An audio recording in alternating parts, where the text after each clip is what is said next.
Assalamualaikum warahmatullahi wabarakatuh. Saya Mutiara Amalia Putri, NIM 8 dari kelas Ekonomi Produksi Pertanian B.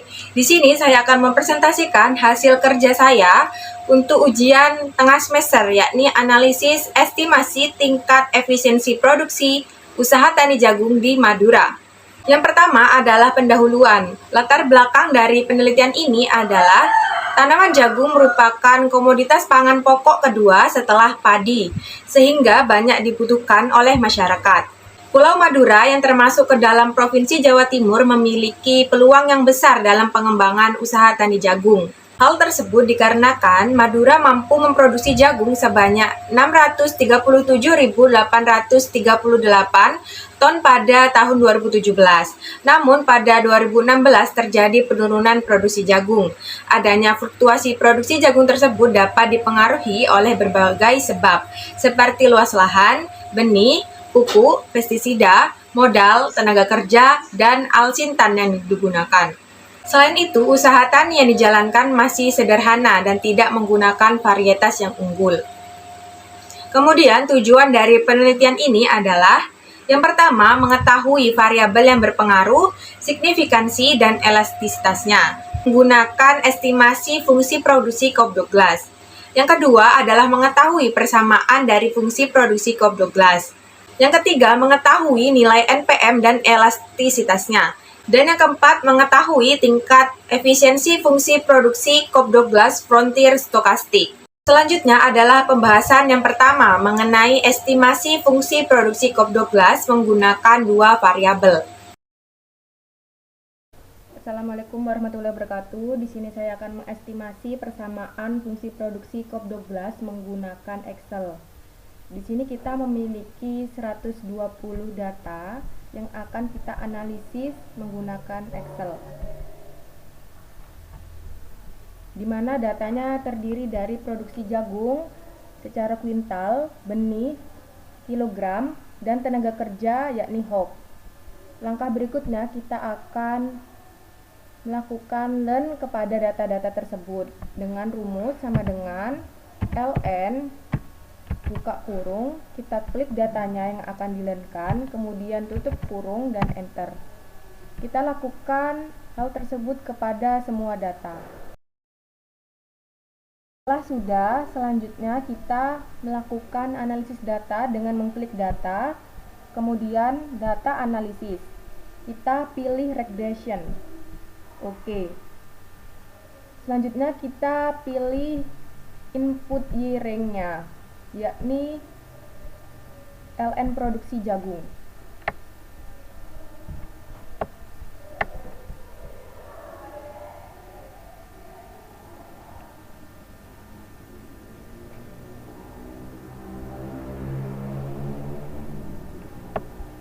Lalu kita klik untuk memasukkannya, kemudian kita pilih yang X, yakni sebagai variabel independen berupa ln benih dan ln tenaga kerja. Kita pilih,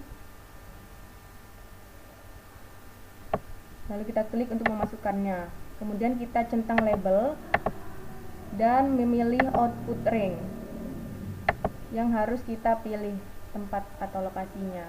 Kita pilih di sini, lalu kita masukkan. Selanjutnya kita pilih OK. Kemudian akan muncul hasil outputnya. Dari hasil output yang dihasilkan dari analisis regresi dari Excel ini, kita akan mencari nilai konstanta atau A, kemudian alfa dari benih dan B dari tenaga kerja. Konstanta ini adalah nilai koefisien intercept yang harus kita copy dan paste di sini. Lakukan hal yang sama pada ln benih dan ln tenaga kerja.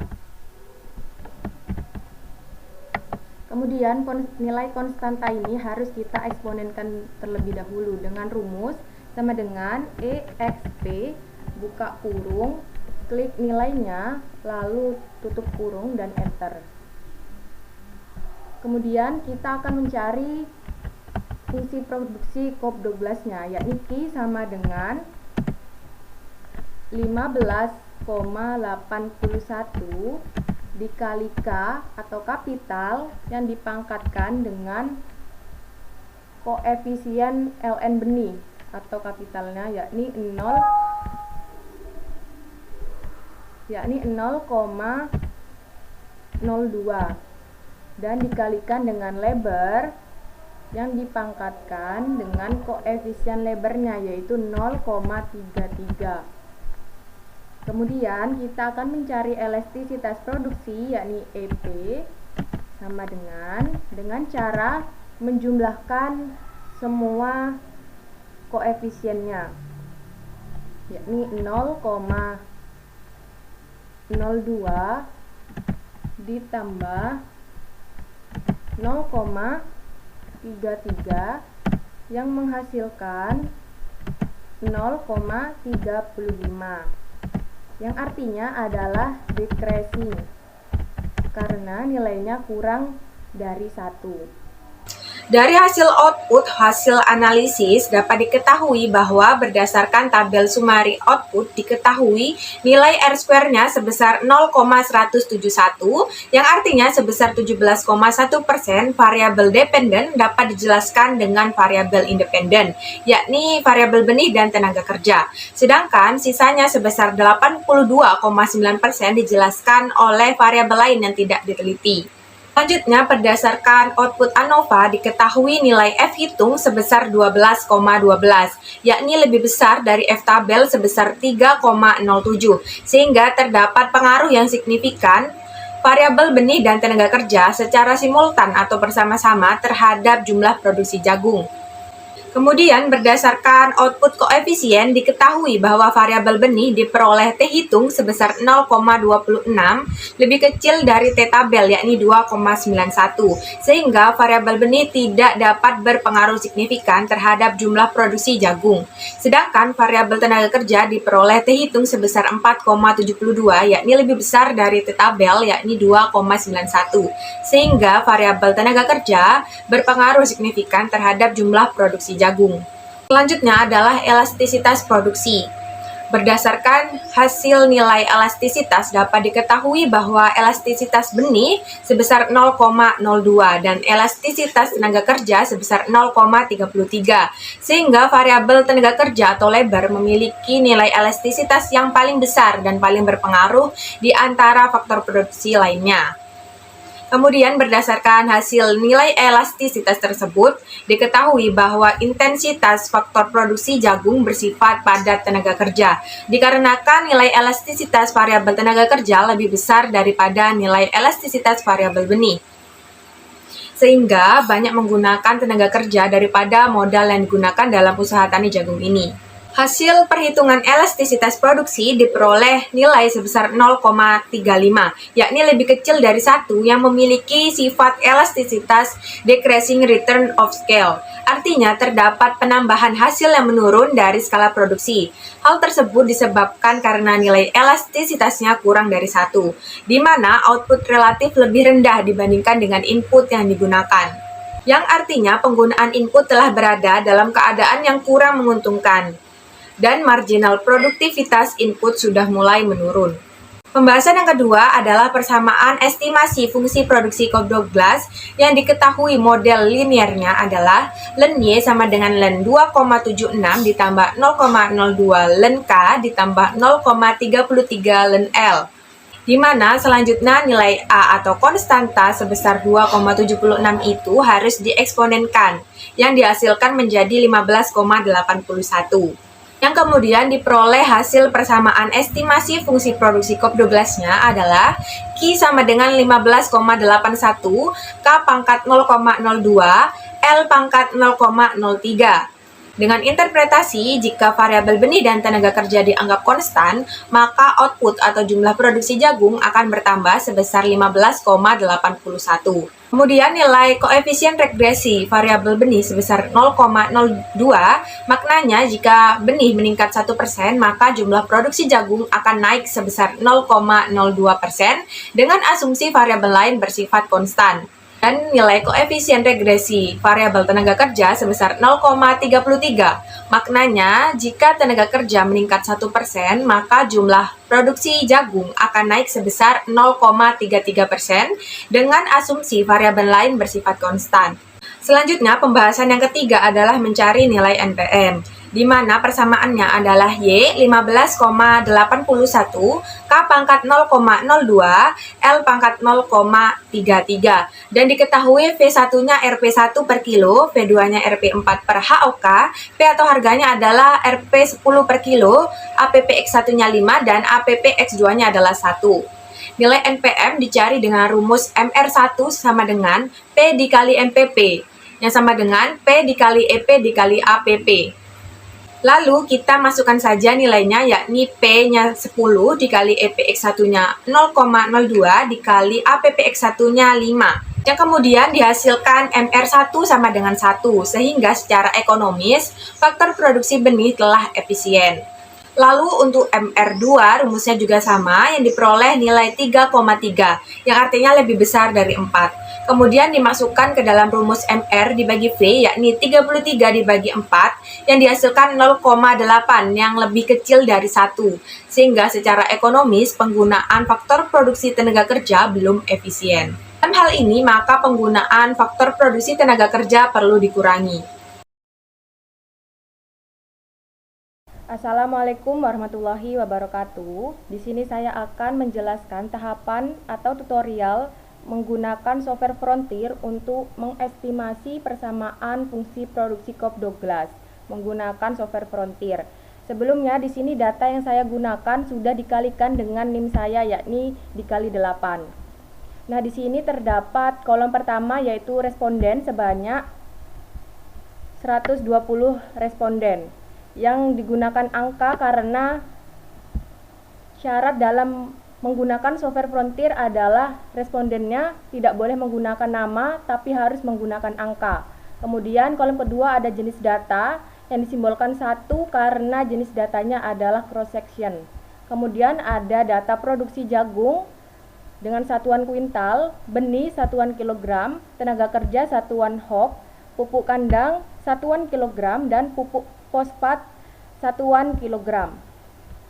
Nah, langkah selanjutnya yang akan kita lakukan adalah kita harus menglenkan data-data ini, yakni yang dilenkan hanya data produksi hingga sampai data-data input yang digunakan, yakni dengan rumus sama dengan ln buka kurung, kita klik angkanya yang akan dilenkan, kemudian tutup kurung, enter.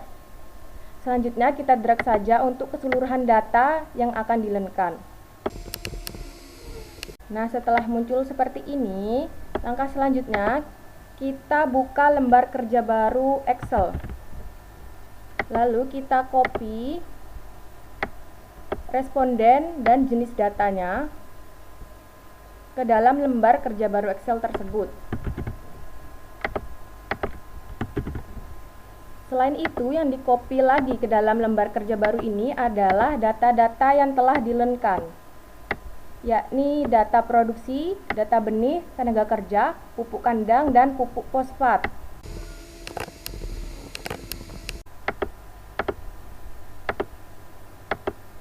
Nah, selanjutnya kita harus memiliki angka yang di belakang komanya harus terdapat 6 angka, karena itu merupakan syarat dalam menggunakan software Frontier.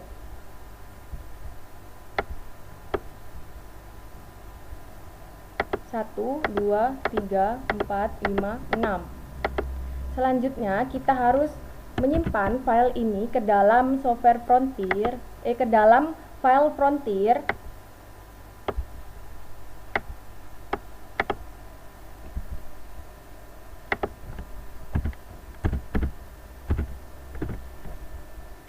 dengan tipe dokumen teks MS-DOS. Oke, yes. Lalu kita tutup file ini, save. Selanjutnya kita menuju filenya yang ini. Kemudian kita harus ubah extensionnya dari txt diganti menjadi dta. Yes. Kemudian kita buka softwarenya, kita pilih T1, masukkan nama filenya, kemudian masukkan nama untuk outputnya, 1 Y 120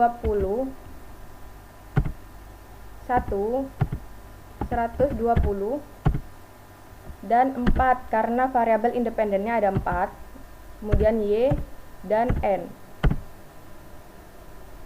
Lalu akan muncul hasil outputnya seperti ini, yang selanjutnya akan kita interpretasikan. Untuk mengetahui tingkat efisiensi teknis dari petani responden dapat dilihat dari hasil output software Frontier seperti ini. Nah, dari situ dapat diketahui bahwa jumlah petani yang efisiensi teknisnya lebih dari 0,8, yang artinya telah efisien secara teknis, ada 14 petani. Yang kurang dari 0,8 artinya tidak efisien secara teknis, ada 103 petani. Dan yang sama dengan 0,8 ada 3 petani.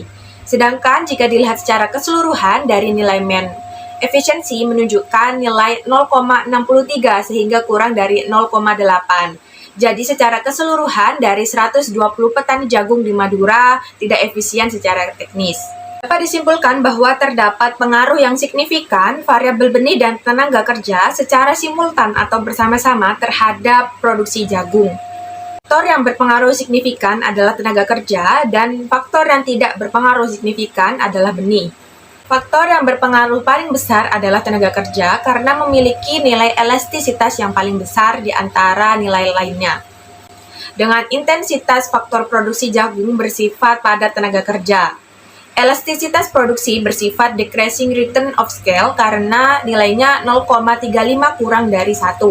Persamaan fungsi produksi COP12 diperoleh Q sama dengan 15,81, K pangkat 0,02, L pangkat 0,33. Kemudian dari nilai NPM, variabel benih menunjukkan telah efisien, sedangkan variabel tenaga kerja belum efisien.